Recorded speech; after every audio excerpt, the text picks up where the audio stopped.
अरे लेकिन दिख जाएगा फूल माला वाली गाड़ी, ये जा रहा।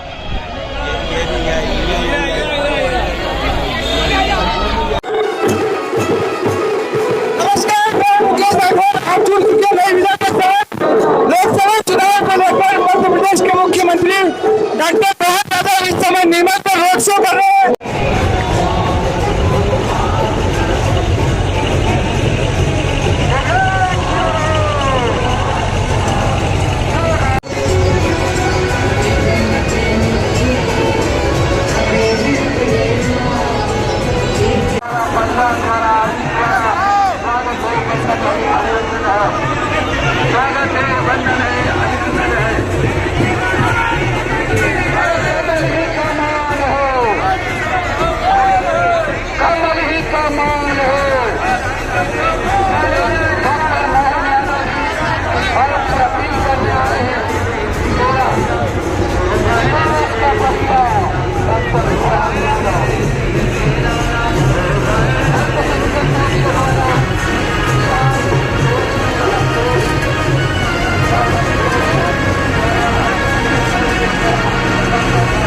कोई है वह एकमात्र पार्टी और एकमात्र पार्टी के एकमात्र परिवार जो सबके सब जमानत पे है, कोई जमानत के बगैर नहीं है।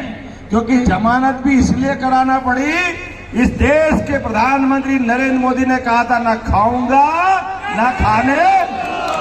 ये जो अंदर का अंतर्मन है देश के बेईमानों के लिए, वो कितने ही बड़ा सत्ताधीश हो, कितने बड़े परिवार का व्यक्ति हो, कानून सबके लिए बराबर होना चाहिए कि नहीं होना चाहिए? कानून सबके लिए बराबर। आप बताओ, आप ये कोई तर्क है क्या? हम कैसे इसमें हो सकते हैं? हम तो मंत्री हैं, हम तो मुख्यमंत्री हैं, हम तो सरकार के अंग रहे, हमारे परिवार में 4 प्रधानमंत्री रहे। ये कोई तर्क होते हैं क्या? ये सब कुतर्क है।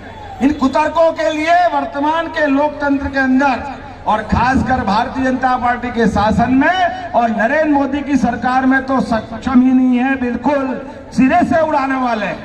अरे आम जनता, गरीबों की जनता, गरीबों के लिए देश की आजादी के पहले याद करो, इस देश के स्वतंत्रता सेनानियों ने, देशभक्तों ने, सबने लंबा संघर्ष इस देश की आजादी के लिए किया। चंद्रशेखर आजाद अपना खुद का बलिदान दिया, भगत सिंह हंसते हंसते फांसी के फंदे पे चढ़ गए। अरे 600 से ज्यादा राजा महाराजाओं ने लोकतंत्र की खातिर सरदार वल्लभ भाई पटेल के आह्वान पे अपनी सारी राज सत्ताएं लोकतंत्र में समाहित कर दी। लेकिन इन सबको धता बताते हुए एक परिवार आज भी उस सत्ता के सूत्र अपने पास रखना चाहता है और जनता सब जान चुकी है, नरेंद्र मोदी और ये देश की जनता इन बेईमानों के आगे झुकने को तैयार नहीं है। ये चुनाव इस बात का है। सोनिया गांधी जमानत पे, राहुल गांधी जमानत पे, प्रियंका गांधी जमानत पे, लालू यादव जमानत पे। अरे कौन का नाम ले? जितने साथ पे या तो जमानत पे है या जेल में है। इनके इसके अलावा संसार में इस लोकतंत्र को अपमानित करने के लिए एक देशभक्त, जैसे मैंने कहा, एक माँ का बेटा, सच्चे अर्थों में जिसका खुद का भी पूरे देश में कोई मकान नहीं है, आप बताइए, नरेंद्र मोदी का कोई मकान है, कोई दुकान है, कहीं जमीन है, कोई बाल बच्चा है? अगर वो जी रहा है, सांस भी ले रहा है, तो इस देश के लिए, देशभक्तों के लिए, इसके अलावा उनकी कोई इच्छा नहीं। अब वो प्रधानमंत्री बनके सरकार चलाए, ये हम सबकी इच्छा है, क्योंकि भारत का सपूत जो निष्कलंक है, सुई की नोक के बराबर भी जिसके दाग में काली मां का कोई हिसाब नहीं है, ऐसा निष्कलंक व्यक्ति, हम सब पंचभूत महाभूतों को मानने वाले लोग हैं, सूर्य संस्कृति को मानने वाले लोग हैं। सूर्य अगर 24 घंटे जल करके हमको जीवन प्रदान करता है, इसमें सूर्य को तो अपना पूरा जीवन जलते जलते गुजारना पड़ता है। या तो हम उनसे सीखते हैं या हवा से सीखते हैं, जो दिखती नहीं है लेकिन जीवन तो प्रदान वही करती है।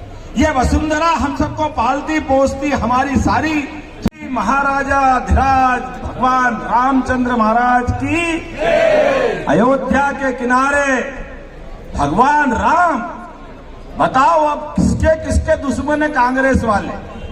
पहले अंग्रेज जो नहीं कर पाए वो कांग्रेस ने किया। देश का बंटवारे का पाप अगर किसी के माथे पे है तो कांग्रेस के माथे पे है। देश का 2 हिस्से कर दिए, भारत पाकिस्तान 3 हिस्से हो गए बाद में। ये सारा पाप अगर किसी के माथे है तो कांग्रेस के माथे। और कांग्रेस ने उसके बाद जो गलती पे गलती करी, जब देखो जब झूठ बोलना, और झूठ इतनी सफाई से बोलना कि कुछ उसका हिसाब किताब ही नहीं।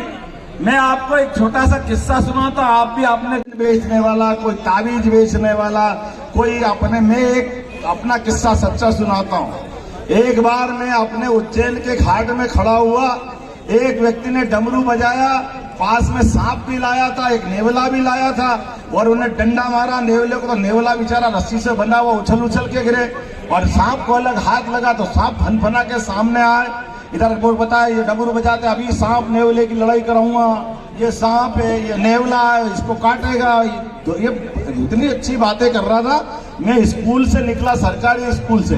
ये भाजपा को धन्यवाद है कि सरकारी स्कूल से गरीब परिवार से निकले व्यक्ति को मुख्यमंत्री के पद तक पहुंचा दी है भारतीय जनता पार्टी और नरेंद्र मोदी की सरकार है। गरीब चाय बेचने वाला देश का पीएम और गरीब परिवार से, किसान परिवार से निकला हुआ व्यक्ति मुख्यमंत्री। मुझे इस बात का आनंद है, मैं जब निकल के खड़ा होकर के देख रहा था, मंजन वाले ने शुरू करी दुकान, डमरू बजाते बजाते 1 आए, 2 आए, 4 आए, 5 आए, 150 जब इकट्ठे हो गए। अब हम देख रहे, अब तो लड़ाएगा ये सांप को, नेवले को, बोला अब ये आ गया, वो आ गया, जिसको हाथ लगाए उसको हाथ लगाए। वो धीरे धीरे उसका जो जादू चालू हुआ। उन्होंने कहा भाई ये सांप को नेवला काट लेगा, लेकिन काटेगा कैसे? दांत से काटेगा, दांत मजबूत होना चाहिए। धीरे से मंजन की डब्बी निकाली, ये मंजन में बेचता हूँ, इस मंजन से नेवले जैसे दांत हो जाते। वो धीरे धीरे मंजन की सारी डब्बियां बिक गई। वो सांप नेवले की कोई लड़ाई हुई कल ना आज। मैं आखिर तक खड़ा रहा, मैंने कहा भैया इनको कब लड़ाएगा? अरे बोले कांग्रेस वाले और हम एक जैसे, हम भी झूठ बोलते वो भी झूठ बोलते, कोई लड़ाते लड़ाते थोड़ी हम किसी। ये खाली बातें बोलने की है, ये खाली बोलते रहते हैं। ये बोलते रहिए गरीबी हटाओ, गरीबी हटाओ, आज तक गरीबी का घर नहीं जानते। ये कहते हैं मैं अभी राहुल गांधी कह रहे मैं एक झटके से गरीबी हटा दूंगा। कोई इनसे पूछे कि भैया 10 साल तुम्हारी मम्मी ने मनमोहन सिंह के पीछे से यूपीए की सरकार चलाई, वो गरीबी नहीं हटा पाई। उसके पहले तुम्हारे पापा राजीव गांधी ने 5 साल सरकार चलाई, उनने भी गरीबी नहीं हटाई। उसके पहले तुम्हारी दादी इंदिरा गांधी ने 17 साल सरकार चले, वो गरीबी नहीं हटा पाई। उसके पहले जवाहरलाल नेहरू तुम्हारे परनाना, उनने 18 साल सरकार चलाई, वो भी गरीबी दूर नहीं कर पाए। लेकिन कैसे बेशरम है, कितने झटके से बोलते हैं एक बार सरकार बना दो एक झटके से दूर कर देंगे। अरे तुम्हारे चक्कर में पड़ने वाले नहीं है। मैं आप सबसे निवेदन करना चाहता हूं, इस पूरे फैले हुए कीचड़ में जैसे सूर्य हमारे सौर मंडल में चमकता है, ऐसे नेतृत्वकर्ता में पूरे दुनिया के अंदर एकमात्र नेता है जिसका नाम नरेंद्र मोदी है। जोरदार अभिनंदन करो नरेंद्र मोदी के लिए। चुनाव हमारे सबके बीच नरेंद्र मोदी वर्सेस आल, ईमानदार वर्सेस बेईमान, अच्छाई वर्सेस खराब बुराई, ये सारे अपराधी वर्सेस निष्कलंक निर्दोष, इनके बीच का चुनाव है। ये चुनाव हो सकता है जैसे हम बिजली का कोई बल्ब को दबाए तो चलता है क्या? कोई बल्ब को दबाओ तो चलता है क्या? बटन दबाओ तो चलता है। ऐसे ही आप सुधीर गुप्ता जी के यहाँ सिल लगाओ, नरेंद्र मोदी अपने आप चमकने लगेंगे, नरेंद्र मोदी की सरकार बनेगी। भारतीय जनता पार्टी सरकार बनाने के लिए हर एक विधानसभा से मनासा के लिए माफी मांगता हूं आपसे भाई साहब मारू जी, अगली बार आऊंगा। आज हेलीकॉप्टर ने जरा साथ नहीं दिया तो बाय रोड आपके प्रेम के कारण चलाया कि नीमच में जब वादा किया तो निभाएंगे, प्राण जाए पर वचन न जाए, प्रभु रामचंद्र जी ने कहा था। मेरी अपनी ओर से आप सब 13 तारीख के दिन 13 मई का